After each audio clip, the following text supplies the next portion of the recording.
बोलने के बाद में फ्लो संभालना बहुत मुश्किल है।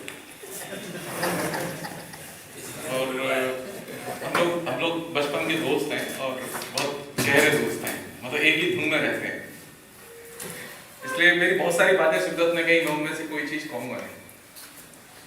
और भी लोगों ने एक दो बातें रखी हैं, मेरी थोड़ी सी समस्या कम हो गई उससे। मेरा मानना है कि ये भाईचारे के मसले को थोड़ा सा और जरा बड़ा कैनवास करके देखना चाहिए। आप जितना छोटा कैनवास करेंगे, जितने छोटे फलक पर रख के देखेंगे, आप उतनी ही मुसीबतों में घिरे रहेंगे। समस्या ये मोदी की नहीं है, समस्या ये सिर्फ आरएसएस की भी नहीं है, ध्यान दीजिए। समस्या यह है कि जिन चीजों पर राष्ट्रीय स्तर पर सहमति बन चुकी थी, उन चीजों को नष्ट किया जा रहा है। हम मान चुके थे कि भारत एक सेकुलर राष्ट्र है, इस पर आम सहमति बन चुकी थी, इस पर कोई डिस्प्यूट नहीं था, लेकिन अब उस पर डिस्प्यूट खड़ा हो चुका है। हम मान चुके थे कि हमारे यहां संविधान सर्वोच्च है, लेकिन अब उसके बारे में भी तरह तरह के सवाल, और वो भी सत्ता के गलियारों से शुरू हुए। इसलिए खतरा यहां पर है कि जिन चीजों को रिजॉल्व कर लिया गया था, ये मान लिया गया था कि ये चीजें हल हो चुकी हैं, लोग आश्चर्य व्यक्त कर रहे थे कि ये बहुत ही आश्चर्य की बात है कि हमारे मॉब लिंचिंग पर कोई कानून नहीं है। तो सोचा ही नहीं कभी। आप क्या सोच रहे हैं कि 2019 में इलेक्शन में हरा देंगे तो शांति रहेगी? आरएसएस ने जिस तरह का विशालकाय संगठन खड़ा किया है पूरे देश में, जान लीजिए वो बहुत खतरनाक चीज है। मेरी चिंता सरकार को लेकर नहीं है, सरकार तो बहुत छोटी सी चीज है। हर इलाके में, हर स्तर पर, हर लेवल पर उनके पास में मजबूत संगठन है। आज से 5 साल पहले यह स्थिति नहीं थी।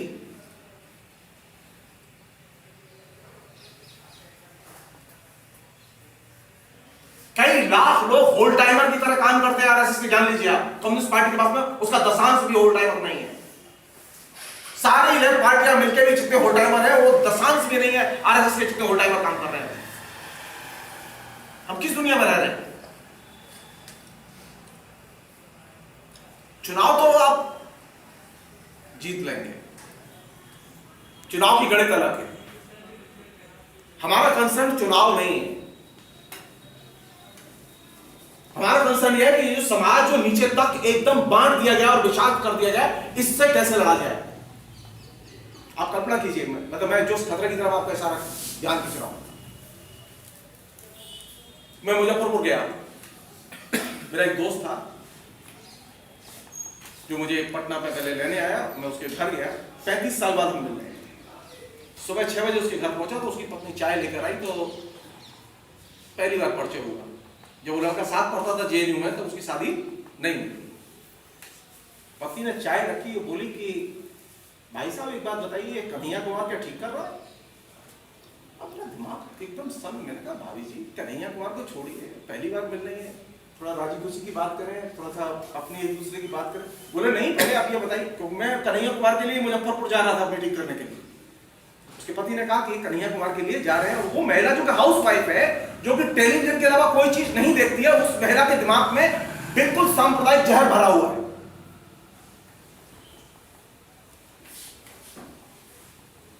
आज से 5 साल पहले स्थिति नहीं थी कि हाउस वाइफ एकदम सांप्रदायिक पोजीशन लें। आज स्थिति एकदम आपके हाथ से निकल चुकी है।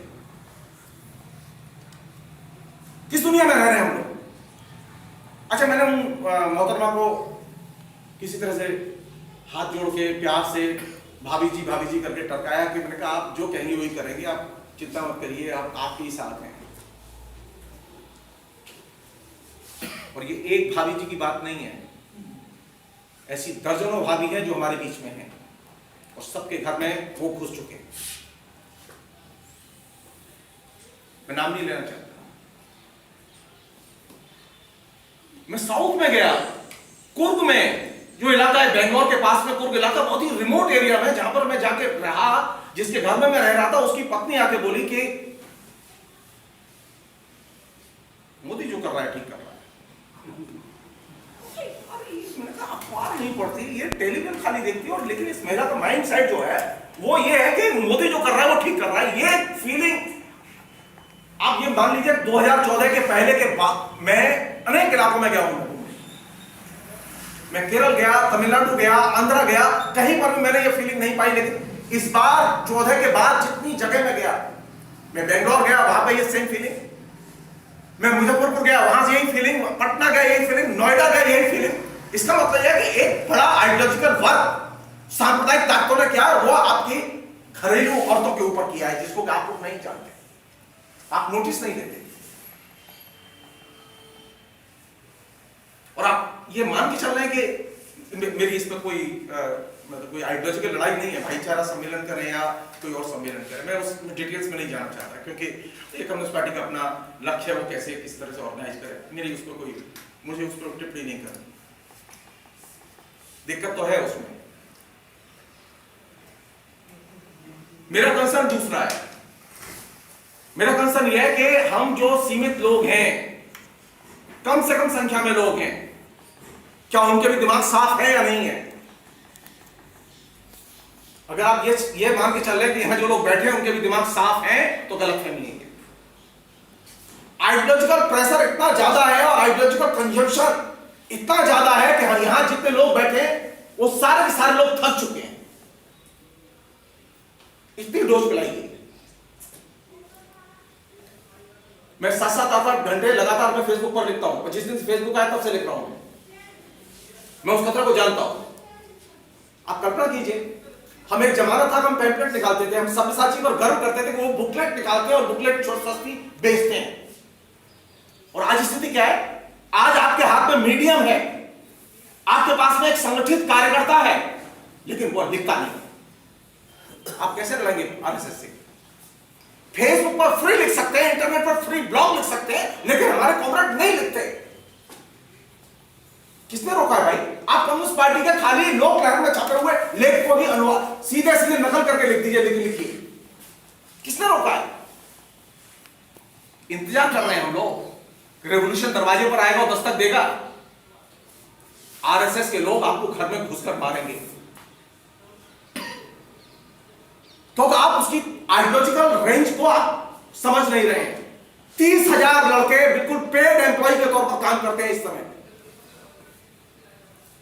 आरएसएस को लोग जानते हैं, उनका जो फॉलोअर है, जो दुकानदार है, वो कभी लिखता पढ़ता नहीं है, उनके पास कभी राइटर नहीं रहे। 30,000 लोग रखे हैं उन्होंने। और हमारी स्थिति क्या है? हमारी स्थिति है कि हमारी सेंट्रल कमेटी, पॉलिट ब्यूरो, तमाम नीचे तक जो कार्यकर्ता है, जो कि शिक्षित है, उस आइडियोलॉजिकली एकदम लैस है हर चीज से, मजा लेगा उससे लिखवा देगा। कौन लड़ेगा ये लड़ाई? बुर्जुआ प्रेस तो लड़ेगा, इन गोष्ठियों से लड़ेंगे आप। ये गोष्ठी अभी है और अभी खत्म हो जाएंगी। समस्या बहुत सीरियस है। पहली चीज, समाज के बदलने की लड़ाई जानते हैं शब्दों से शुरू होती है, लेकिन उसमें कलम की भी भूमिका होती है। सब्यसाची को जो जिस चीज ने शहीद किया, अमर किया, सब्यसाची को याद करते हैं, इसलिए कि वो लिखते थे छोटी छोटी बुकलेट। आप छोटे छोटे 800 शब्द के, 500 शब्द के खाली पोस्ट ही फेसबुक पर लिख कर देखिए, आप बम की तरह होंगे आपकी पोस्ट। मैं पार्टी के बारे में भी लिखता हूं, मैं कांग्रेस के बारे में भी लिखता हूं। मेरे पार्टी के मेरे दोस्त नाराज भी होते हैं, मैं उनकी नाराजगी को भी मैं मान के चलता हूं। क्यों? पब्लिक डोमेन में कम्युनिकेशन का जो रास्ता आज खुला हुआ, आप जान लीजिए 2014 और 2014 के बाद आप पब्लिक कम्युनिकेशन से आप किनारा नहीं कर सकते। आप पीपुल्स डेमोक्रेसी और लोक लहर के जरिए आप अपने कैडर को शिक्षित नहीं कर सकते।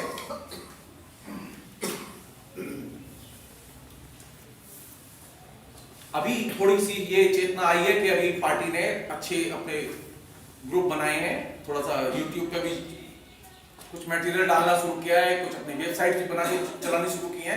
अभी ये अभी चेतना आई है। ये चेतना थोड़ा सा पहले और आती तो और भी अच्छी थी, लेकिन अभी भी हम किस पर निर्भर हैं? वहां जो ग्रुप में बैठे हुए लोग हैं वो जो लिखते हैं उसी को हम पढ़ लें बस खाली, और अभी उसको भी हम नहीं पढ़ते। विचारों की लड़ाई ज्यादा गंभीर और जटिल लड़ाई है। पहली चीज भाईचारे को बचाना है ना, तो पहली चीज तो ये समझ लीजिए भाईचारे के लिए खतरा है कहां से।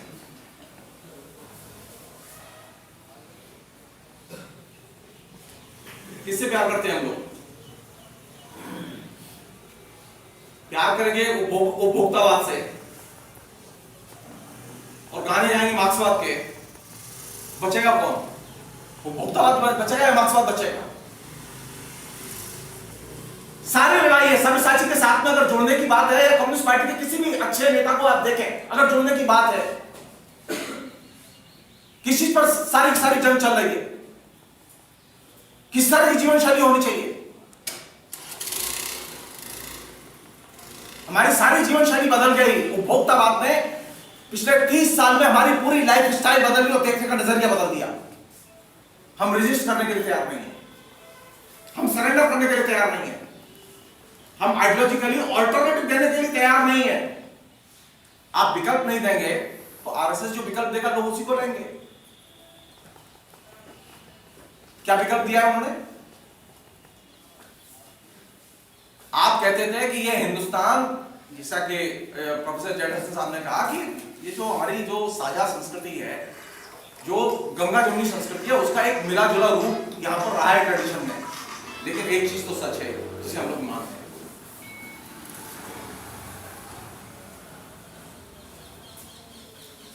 मैं ये मानने के लिए तैयार नहीं हूं भाईचारा बच गया है। अगर भाईचारा बच गया होता तो भाईचारा सम्मेलन नहीं करते मित्र।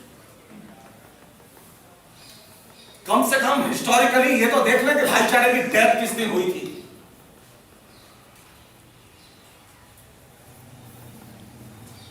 जज साहब थे, वो बाहर खड़े हुए बड़ी अच्छी अच्छी बात कर रहे थे। उनकी चिंता ये थी इतने अच्छे विचार होते हैं लेकिन इतने लोग बुरे क्यों हो जाते हैं। कम से कम इतना तो हम दिमाग पर जोर दें।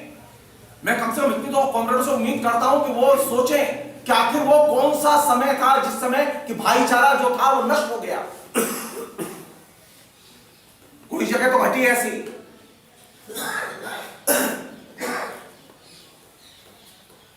रिएक्शन क्या है हमारे, विकल्प क्या है हमारे पास में जब भाईचारा की डेथ हुई तब? अब वो सर तक आ चुका है पानी, अब सिवाय डूबने के अलावा कोई ऑप्शन नहीं है।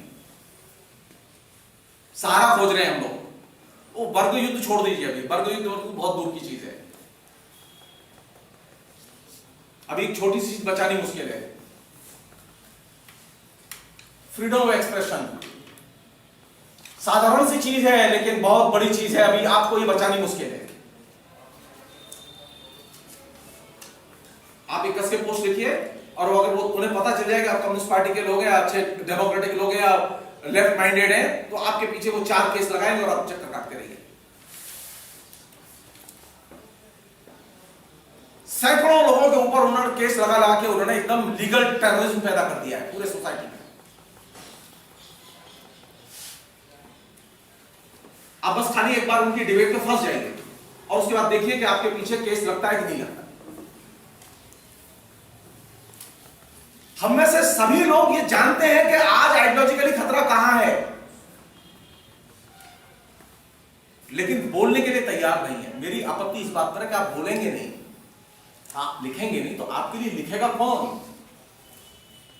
प्रेमचंद नहीं आएंगे लिखने के लिए, गालिब नहीं आएंगे, अमीर खुसरो नहीं आएंगे। अमीर खुसरो की भी पंक्तियां आपको लिखनी होंगी लेकिन आप लिखने के लिए तैयार नहीं है। समाज को बदलने के लिए लिखना बेहद जरूरी है, ये जान लीजिए। जैसे शिक्षा बहुत जरूरी है इसलिए लिखना भी बहुत जरूरी है, क्योंकि अब नया युग है। एक दूसरी चीज, ये जो भाईचारे वाला जो कॉन्सेप्ट है जिस पर के दो कॉमरेडों ने, जो अभी हमारी जनवादी महिला संघ की कॉमरेड की बात करती, ये बात सच है, प्रैक्टिकल प्रॉब्लम है कि हमारे जो लोग प्लान करते हैं तो उनके दिमाग में भाईचारा होता है, उसमें स्त्रियां नहीं होती। प्रैक्टिकल प्रॉब्लम है और ये माइंड सेट। जनवादी महिला समिति का जब गठन नहीं हुआ था तो मुझे याद है अच्छी तरह से, मैं विमल रणदेवे से मिला था। जनवादी महिला समिति की जिस समय घोषणा हुई तो उन्होंने बीटीआर के सामने ये बात कही, बोले कि ये जनवादी महिला समिति बनने नहीं दे रहे थे। कम्युनिस्ट पार्टी की जो पॉलिट ब्यूरो बैठी है, पूरी की पूरी पॉलिट ब्यूरो इसके पक्ष में नहीं थी कि जनवादी महिला समितियों ने इतना टाइम लग गया इसमें। लोग अपने अपने तरीके से काम कर रहे थे। अहिल्या रांगणेकर अपने तरीके से काम कर रही थी, विमल रणदेवे अपने तरीके से काम कर रही थी। तमाम महिलाएं जो विभिन्न इलाकों में काम करने वाली महिलाएं, वो महिलाओं को संगठित कर रही थी, लेकिन संगठन नहीं बन पाया।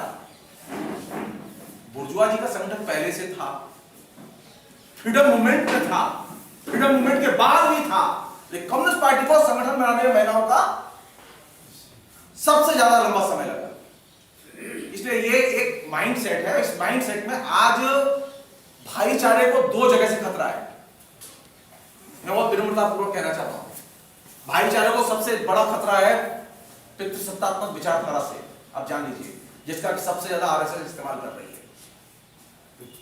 हम में से जो लोग सोचते हैं कि आरएसएस खाली सांप्रदायिक एजेंडे में चलती है, उसका एक एजेंडा नहीं है। वो सांप्रदायिकता और हिंदू मुस्लिम विद्वेष और घृणा उसका एक पहलू है, लेकिन वो उसका समग्र नहीं है।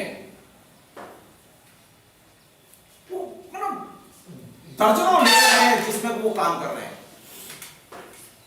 वो आदिवासियों से लेके नीचे सुनूल कास्ट से लेके सुनूल ट्राइब से लेके हर लेवल पर काम कर रहे हैं। और सबसे अच्छा काम का तरीका बता रहा हूं उनका क्या है। आपके शहर की घटना है। हम और बंसल साहब पिछली बार एक गोष्ठी थी, उस गोष्ठी की मीटिंग के लिए वीरेंद्र अग्रवाल की दुकान पर चले गए। वीरेंद्र अग्रवाल का नाम आप सब लोग जानते हैं। वो यहाँ आरएसएस के प्रमुख लोगों में, वो यहाँ के मथुरा के मेयर भी रहे। आई डोंट नो कि वीरेंद्र अग्रवाल कौन है। दुकान में बैठ गए, परिचय हुआ, बातचीत हुई तो वीरेंद्र अग्रवाल बड़े खुश। तो बातचीत करते करते इतने खुश हुए, बोले मैं आपकी कुछ मदद करूं। कांटों तो टूटने वाली थी। मैं कहा जी करिए, कैसे करेंगे, मत करिए। तो उन्होंने कहा जी नाश्ता मेरी तरफ से फ्री। तो चाय रह गई, तो लस्सी मेरी तरफ से फ्री। आरएसएस के लोगों की ये जो उदारता है, मैं बहुत सीरियसली कह रहा हूं आपसे। पहले कम्युनिस्टों में ये उदारता होती थी, वो हरेक के प्रति उदार होते थे। आप जितने ज्यादा कंजर्वेटिव बनेंगे और अपने लोगों में घिरेंगे, आपके ऊपर संकट बढ़ता जाएगा। आरएसएस के लोगों ने किया है हर जगह, हर लेवल पर। आप किसी भी विचारधारा को मानते हो, वो आपके साथ जुड़ने के लिए तैयार है। उसको कोई परेशानी नहीं। आप मार्क्सवाद जानते हैं कि मानते हैं, वो दुशारा लेके आए हैं तो उड़ाने के लिए। और मैं उनसे मना नहीं कर सकता कि वो तो बर्फी भी खिला रहे हैं, नाश्ता भी दे रहे हैं, ठंडाई भी ला रहे हैं, दुशाला भी ला रहे हैं। हमने कहा पास बैठिए। उन्होंने किस्सा बताया जो मैं बहुत जानबूझ के कोट कर रहा हूं। सीटी कॉन्फ्रेंस होने वाली थी, डॉक्टर हरिशंकर जी ने उनसे कहा कि हमारे लिए कमरों की व्यवस्था कर दीजिए। तो अग्रवाल धर्मसभा में उन्होंने कमरों की व्यवस्था कर दी। फिर उन्होंने पूछा इनसे कि और कुछ चाहिए डॉक्टर साहब। तो डॉक्टर साहब ने कहा कि और कुछ देख लीजिए। तो उन्होंने कहा कि एक दिन का, एक समय का खाना डेलीगेट के लिए, तो खाना भी दे दिया। फिर और कुछ डॉक्टर साहब, तो उन्होंने 11,000 रुपये चंदा भी। विश्व हिंदू परिषद के लोग, आरएसएस के लोग वहां विरोध करने गए कि नहीं, आप उनको धर्मशाला न दें, लेकिन वो आदमी नहीं माना। मैं आपसे इसलिए कह रहा हूं कि उदार भाव और उदार विचार को आप दूसरों से भी सीखिए। इस दौर की वामपंथी पार्टियों की सबसे बड़ी मुसीबत यह है कि वहां उदारता गायब होती जा रही है। अपने ही विचारधारा के लोगों में बैठना, अपनी ही विचारधारा के लोगों की बात सुनना, अपनी ही विचारधारा के लोगों का सम्मान करना, यहां तक अगर आप सीमित रहेंगे तो आप तय मानिए आरएसएस को आप नहीं पछा सकते। कम्युनिस्टों ने दूसरों का दिल जीता था। भाईचारे के लिए बेहद जरूरी है कि आप अपनी विचारधारा की बाउंड्री के बाहर निकलें। आप अपनी विचारधारा की बाउंड्री में रह के आप भाईचारा कायम नहीं कर सकते, एकदम नहीं कर सकते।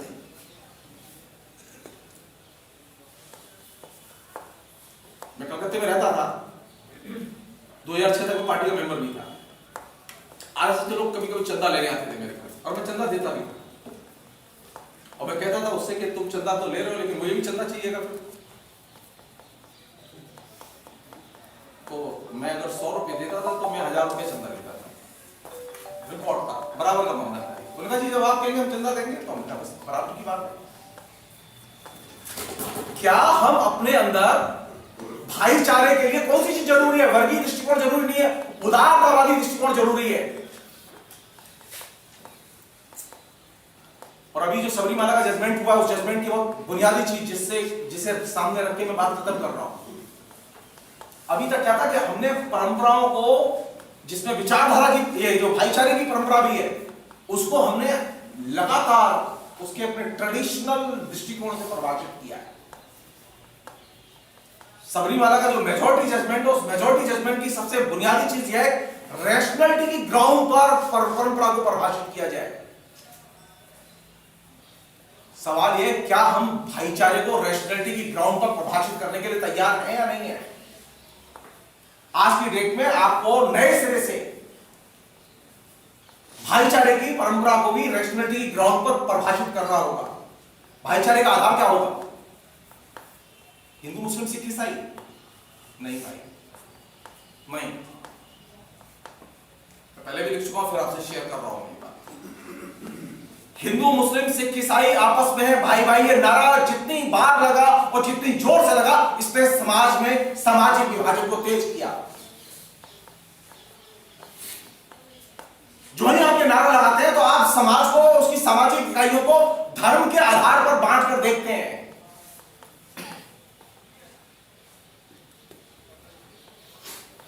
भारत को देखने का तरीका, धर्म को सामाजिक इकाई मानकर देखने का तरीका नहीं हो सकता। अगर भारत को बदलना है, गांधी से ज्यादा तो हम मेहनत नहीं कर सकते। रिजल्ट क्या था हमारे यहां? मैं बहुत विनम्रता से कहना चाहता हूं, अपने बीच में कम से कम ये जो इंसानियत का जो सबक है, मनुष्य को केंद्र में रख के जो चर्चाएं होनी चाहिए, वो चर्चाएं नहीं होती। तो भाईचारे के लिए सबसे पहले खतरा कहां से पैदा हुआ? जब आपने समाज को धार्मिक इकाइयों में बांट कर देखने की परंपरा शुरू की, चाहे उसके पीछे कितने ही बड़े लक्ष्य रहे हो। दूसरी चीज और जिसने भाईचारे की परंपरा को पिछले 30 साल में सबसे ज्यादा डिस्टर्ब किया है, वह आइडेंटिटी पॉलिटिक्स, अस्मिता की राजनीति।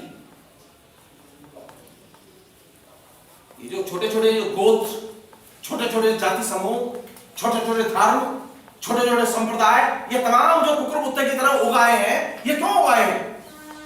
क्योंकि आपने आइडेंटिटी पॉलिटिक्स को, उसके पूरे पूरे पैराडाइम को क्वेश्चन ही नहीं किया।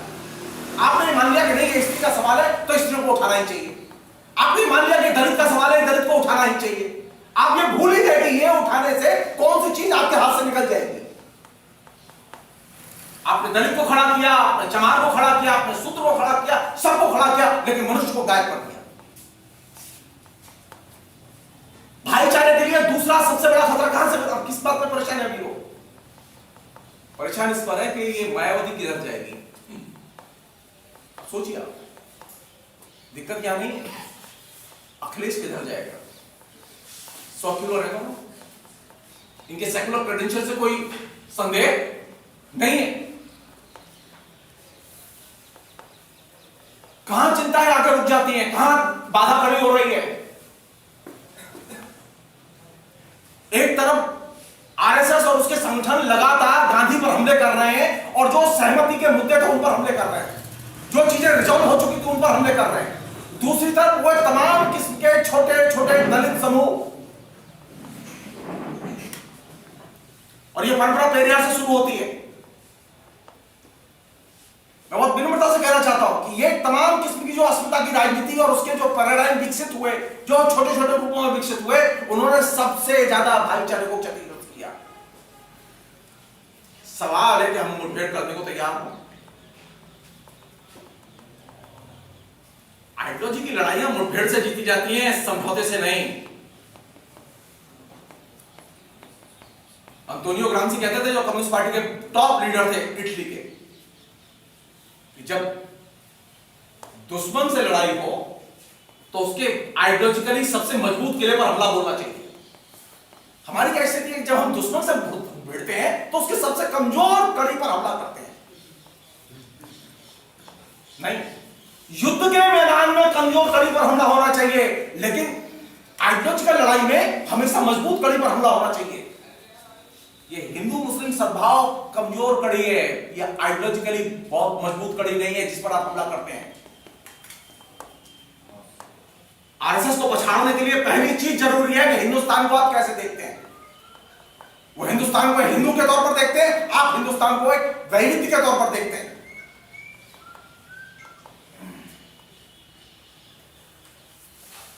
आप यहां से इस तरह हिंदू मुस्लिम करके, वो तो सारे लोग उसके साथ जाएंगे। तय मान लीजिए आपकी कितनी भी अच्छी विचारधारा हो, कितने भी अच्छे नेता हो और कितने भी अच्छे बोर्ड पढ़े, तय मान लीजिए आप, रिकॉर्ड है ये, आइडियोलॉजिकल प्रेशर कम्युनल पार्टीज का, कम्युनल ऑर्गेनाइजेशंस का जब तेज हुआ है तो सबसे ज्यादा क्षतिग्रस्त हमारे सेकुलर संगठन और उनकी फॉलोइंग हुई है। मैं 1984 में जिस समय दंगे हुए थे, मैं जेएनयू में स्टूडेंट्स विंग का प्रेसिडेंट था, मैंने अपनी आंखों से देखा है सेकुलर लड़कों को इंदिरा गांधी के उन्माद में बहते हुए।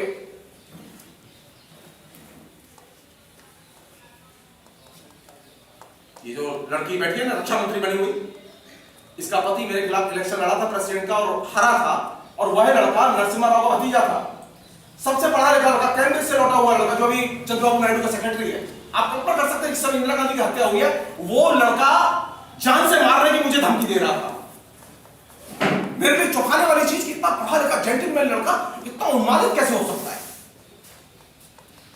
आइडियोलॉजिकली जिस समय प्रेशर क्रिएट करती हैं ये डिवाइसिव फोर्सेस या कम्युनल फोर्सेस, वे सबसे पहले सेकुलर माइंड को प्रभावित करती हैं। हम लोग सोचते हैं कि नहीं वो अशिक्षित पिछड़े हुए उन्हीं को प्रभावित करती है, नहीं, आप गलतफहमी में हैं।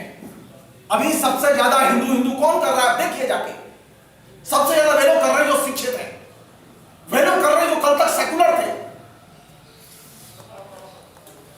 14 के पहले राहुल गांधी इलेक्शन कैंपेन कर रहे थे, लेकिन तिलक चंदन मंदिर ये कहीं नहीं था। कितना प्रेशर क्रिएट किया उसने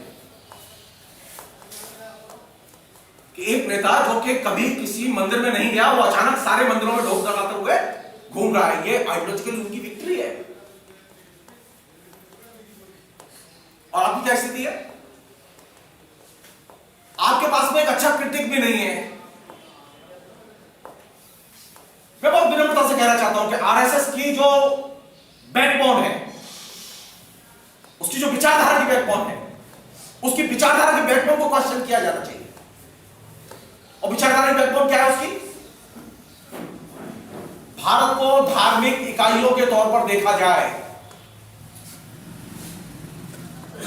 अगर आप भी धार्मिक इकाइयों के तौर पर देखेंगे, चाहे सेकुलर ढंग से देखें, आप तय मानिए आरएसएस का काम करेंगे। हिंदुस्तान धर्मनिरपेक्ष राष्ट्र है और हिंदुस्तानी समाज धार्मिक इकाइयों का समाज नहीं है, बल्कि यहां नागरिक रहते हैं।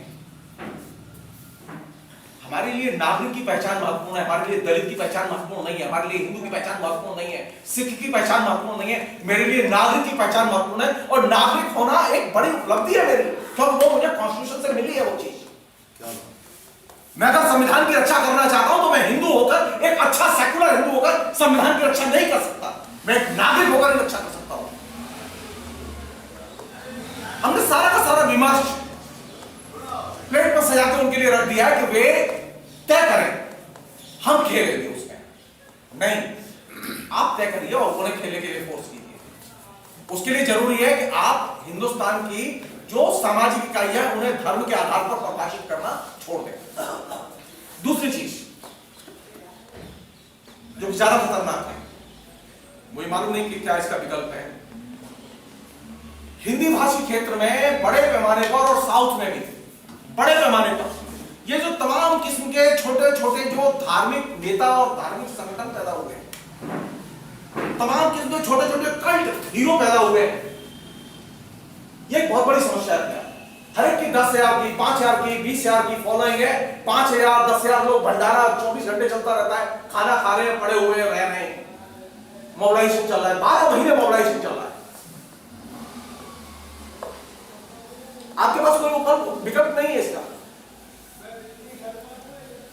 आप सोच ही नहीं रहे कि इसको क्या करें। पहली बार एक अच्छी चीज दिखाई दी, ऐसा नहीं कि अच्छी चीज दिखाई नहीं दी। जब सबरीमाला का जजमेंट आया, पहली बार यह हुआ कि केरल के मुख्यमंत्री ने एक निर्णय लिया कि जो संगठन रेनेसां की परंपरा को, जो रिलीजियस सोशल ऑर्गेनाइजेशन रेनेसां की परंपरा को रिप्रेजेंट करते हैं और रेनेसां की परंपरा को मानते हैं, उनको हम मोबिलाइज करेंगे। ये पहली बार देखा गया।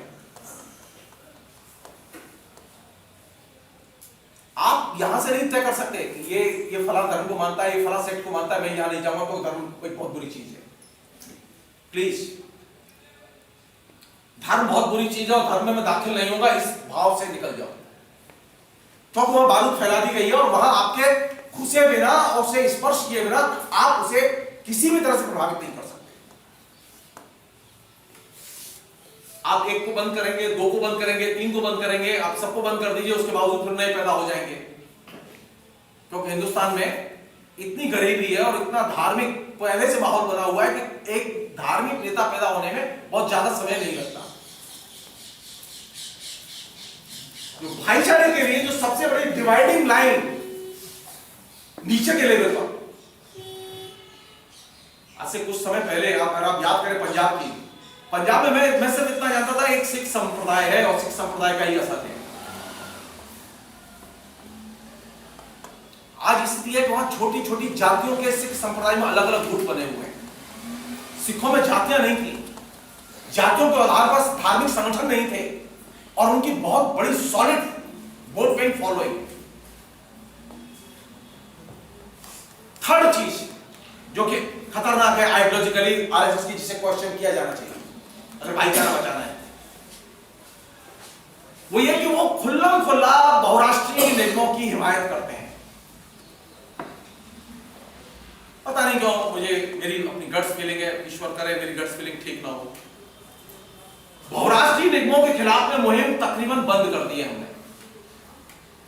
पिछले 15-20 साल से तो मैं लगातार देख रहा हूं कि बहुराष्ट्रीय निगमों के खिलाफ में, अगर आप ग्लोबलाइजेशन में कौन सी चीज नष्ट हो रही है, कौन सी चीज आपके हाथ से छूट रही है। हम लगातार, मैं मोबाइल में रहता हूं, मैं इंटरनेट पर रहता हूं, लेकिन मेरी स्थिति क्या है, कौन सी चीज नष्ट हुई है इस पूरे इस प्रोसेस में। वो छोड़ दीजिए, देश की इकोनॉमी, ये वो हैंड सब छोड़ दीजिए, एक चीज नष्ट हुई है, इतिहास और इतिहास बोध। अब भाईचारे को बचाना चाहते हैं ना, बिना इतिहास और इतिहास बोध के भाईचारे को नहीं बचा सकते। ये जैनसन साहब जो बोल रहे थे, वो क्या बात बोल रहे थे, अब वो पढ़ो रूमी को, अब पढ़ो दूसरे और लेखक को, चलो परंपरा की हो, चलो इतिहास की हो। जो ग्लोबलाइजेशन का लड़का है, जो ग्लोबलाइजेशन में बड़ा हो रहा है, जो ग्लोबलाइजेशन में कम्युनिकेट कर रहा है, उसकी रीडिंग हैबिट कैसी है, वो सिर्फ एसएमएस पढ़ता है और एसएमएस के अलावा कुछ नहीं पढ़ता।